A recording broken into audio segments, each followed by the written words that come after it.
هاجر زيدان. زيدان من وسط الميدان سريع الكرة هذه. زيدان يتوغل يدخل باللومي. خطيرة جدا باللومي. تخبط عملية باللومي.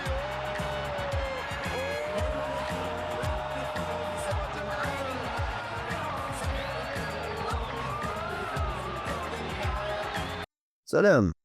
تخيل تكون لاعب عربي وتسجل هدف في نهائي دوري الأبطال، وزيد بهذه الطريقة، وزيد في عام 87 اللي عارفين أنه الاحتراف للاعب عربي أقرب للمستحيل.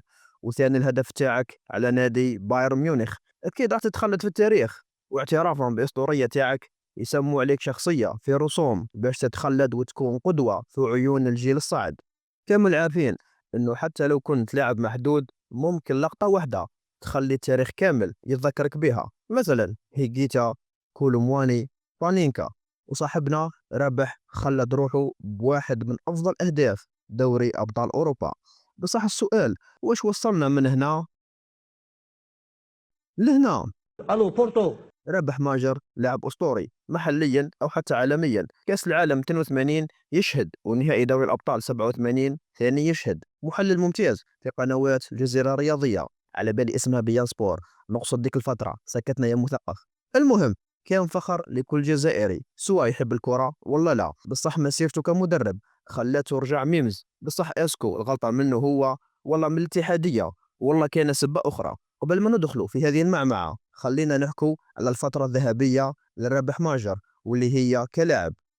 ربح ماجر بدا مسيرته في نصر حسين داي، وقدر يربح فريقه كأس الجمهورية في 78، ولحقوا الفينال كأس الكؤوس الإفريقية واللي هي الكونفدرالية حاليا. بصح قبل كانت أصعب بكثير من الكونفدرالية الحالية، وبقى متألق محليا حتى جات الفرصة كأس العالم 82، واللي معروف بفضيحة خيخون اللي كامل نعرفوها. اللي يهمنا من هذا المونديال هو تألق رابح ماجر وتسجيل الهدف الأول على ألمانيا في ماتش أسطوري خلاص 2-1 للجزائر طبعا، والفت أنظار الأندية الأوروبية. وبعد المونديال بعام راح النادي راسينغ باريس وسجل معاه 23 هدف وطلع النادي للدرجة الأولى.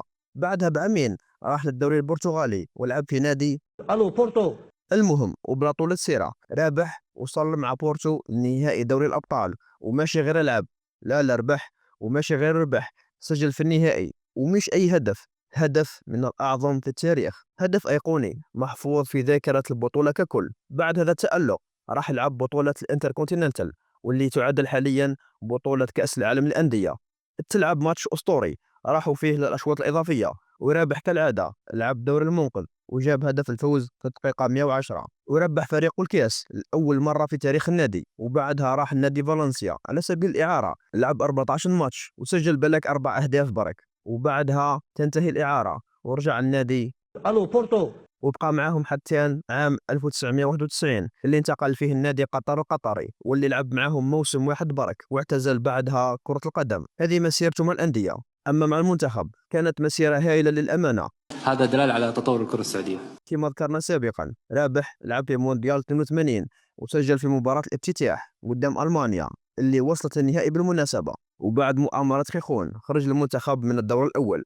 بصح رابح عاود لعب على المنتخب تصفيات وراح لكأس العالم 86، وهذه المرة كان هو القائد. أول ماتش خلاص تعادل مع إيرلندا الشمالية، والماتش اللي بعده كان مع البرازيل بنجومها كالعادة، ولعب بالمنتخب مباراة التاريخ. بصح غلطة المدافع والحارس تثبت بهدف وخسرنا الماتش. وبعدها المنتخب فقد الأمل في التأهل وانهار تماما في آخر ماتش قدام إسبانيا وخلاص 3-0.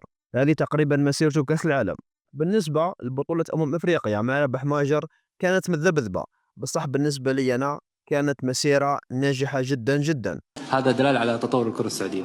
نقول لك عليه، في 80 وصلنا للنهائي لأول مرة في تاريخ المنتخب وخسرنا قدام نيجيريا. أشفى مليح على هذه المعلومة. في 84 و 88 جبنا المركز الثالث، والبطولة اللي بعدها في 90 ربحنا أخيرا كأس أفريقيا، وأول مباراة في البطولة ربحنا نيجيريا، وفي النهائي زدنا تلاقينا بهم وربحناهم. شفت علاه قلت لك تفكر نهائي 80 يقول لك الصبر مر آخرته حلوة. المهم، بطل القصة تاعنا كان هو القائد، سجل هدفين في ماتش الافتتاح قدام نيجيريا، وباقي البطولة كملها غير أسيستيات، وهذه اللي أهلاته يفوز بجائزة أفضل لاعب في البطولة. وهذه كانت مسيرته في كأس أفريقيا.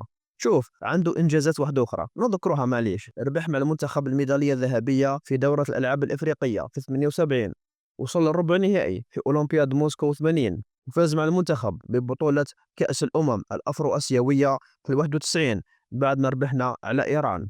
نروحوا للإنجازات الفردية. ماجر كما قلنا ربح جائزة أفضل لاعب في إفريقيا في 90، والكرة الذهبية الإفريقية في 87.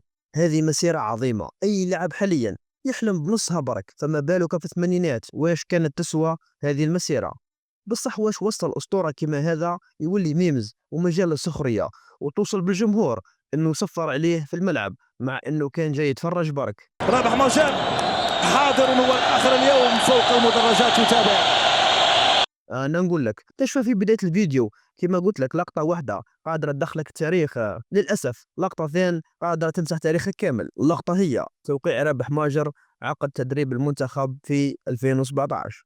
راح تقول لي اي مدرب ممكن يفشل، ونقول لك ايه عندك حق، بصح المشكله انه هذه ماهيش اول مره يفشل مع المنتخب. والسبب الثاني انه اللاعبين حاليا مستواهم متطور جدا جدا على قبل، يعني معايير الفشل وتطورت. قبل واش كان الفشل انك ما تتاهلش نهائيات كاس افريقيا، بصح حاليا الفشل انك تخرج من ربع نهائي ولا نصف نهائي، فما بالك بعدم التاهل ولا الخروج من الدور الاول. معليش نرجع لموضوعنا. رابح ماجر قدم مستوى سيء جدا جدا جدا مع المنتخب، واللي زاد الطين بله انه كما كان محلل في قناة الحفاف كان ديما ينتقد المنتخب وينتقد اسلوب اللعب وما يمدش اعذار لاي غلطة، بصح كحكام المنتخب ولا كل يوم يلتمس في الاعذار. وزيد القائمة اللي كان يستدعي فيها واللي حب يثبت من خلالها انه اللاعب المحلي قادر يلعب للمنتخب الاول، مع انه كامل عارفين انه سليماني وسوداني كانوا مجرد استثناء مش قاعدة. واصلا خليل زيتش كما استدعاهم كان يعطيهم دقائق قليلة، بصح شوي شوي ثبتوا رواحهم. خليل زيتش ما غامرش بالمنتخب ولا غامر بمستقبله كمدرب، وهذه الغلطة تاع ماجر اللي راهن بمسيرته على لاعبين فاشلين والكل كان عارف الا هو. وبلا ما ننساو المؤتمرات الصحفية.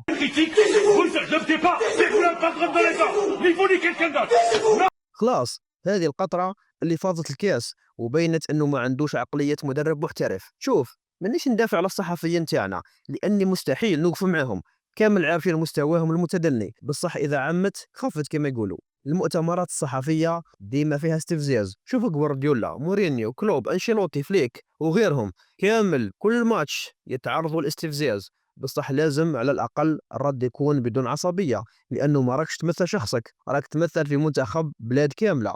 وللأسف مدرب ما تحملش ضغط لقاء صحفي، مستحيل يتحمل ضغط مباريات ولا يخسر بنتائج كارثية. ويا ريت كان يسكت، لا كان يخرج ويبرر الخسارة بطريقة مستفزة. وكامل كنا عارفين أنه مسألة بقائه في المنتخب مسألة وقت برك، وبالفعل تمت إقالته وخرج بتصريح غريب وقال أن المنتخب راح يدخل في دوامة بعد رحيله. وبالفعل المنتخب دخل في دوامة انتصارات وصلت إلى 35 ماتش، وهي ثالث أفضل سلسلة في تاريخ المنتخبات، والدوامة كملت وجبت لنا كاس افريقيا. يعني حتى اخر تصريح قالوا زاد جاب له الانتقاد وبين نقطة اخرى انه ما عندوش نظرة مستقبلية اساسا، وما كانش نادي او منتخب يوقف على مدرب. قبل ما نختموا حب نقول رايي. شوف كل لاعب اسطوري مش شرط تكون مدرب اسطوري او حتى ناجح. مثلا مارادونا، بيرلو، بوبي شارلتون، لوثر ماتيوس وستوشكوف، هذو كامل لاعبين عظماء لكن فشلوا فشل مرعب في التدريب.